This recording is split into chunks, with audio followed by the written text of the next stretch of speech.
It's controversial and complex, but gun control and your rights as a gun owner in Oregon is a conversation that won't be going away anytime soon.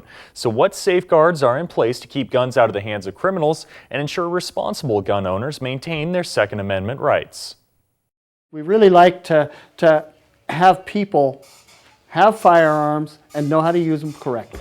At Good Guys Guns in Medford, Dan Thornton says he's seeing a lot of first-time buyers this fall. A lot of people are coming in thinking, well, hey, I've been thinking about getting my permit. I've been thinking about doing this, and now the awareness is back again. Well, I'm going to go ahead and do it. Oregon's gun rules have changed a lot in the last few years, and recent events like the tragedy at Umpqua Community College have more and more people questioning who can and can't legally buy a gun.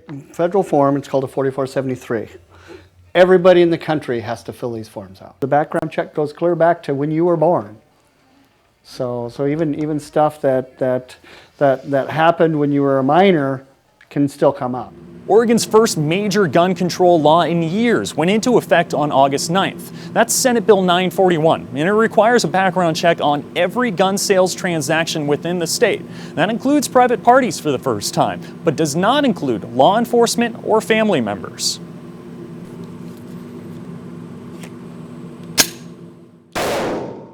But before the law was even written in the books, it faced opposition in Southern Oregon, with several budget-strapped county sheriffs, including Sheriff John Ward of Curry County and Sheriff Dave Daniel of Josephine County, saying they wouldn't enforce a misdemeanor violation. At the end of the day, it's about money and persons, our citizens, and we don't have the resources to investigate a non-property, non-person crime. Gun safety advocates say the law is a step in the right direction and it doesn't violate gun owners' rights. The more that we can work together, both as gun owners and concerned citizens, the more that we can reach mutually agreeable solutions on how best to let guns function in our society. Jennifer Lynch with the Oregon Alliance for Gun Safety says this summer's expansion of background checks is good news for all Oregonians, but more can be done. Only folks who have been adjudicated as mentally ill, which means that in a court of law they have been found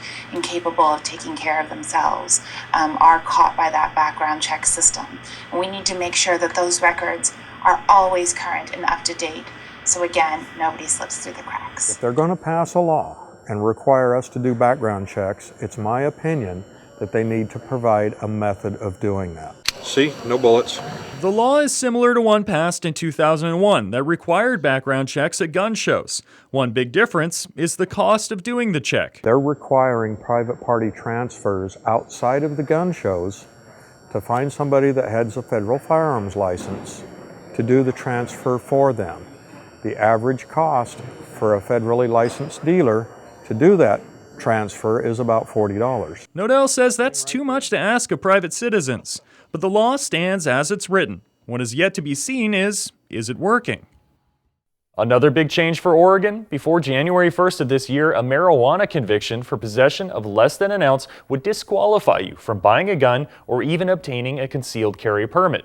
Now you can have either one conviction or successfully complete a diversion class. In studio, Matt Jordan, NBC5 News.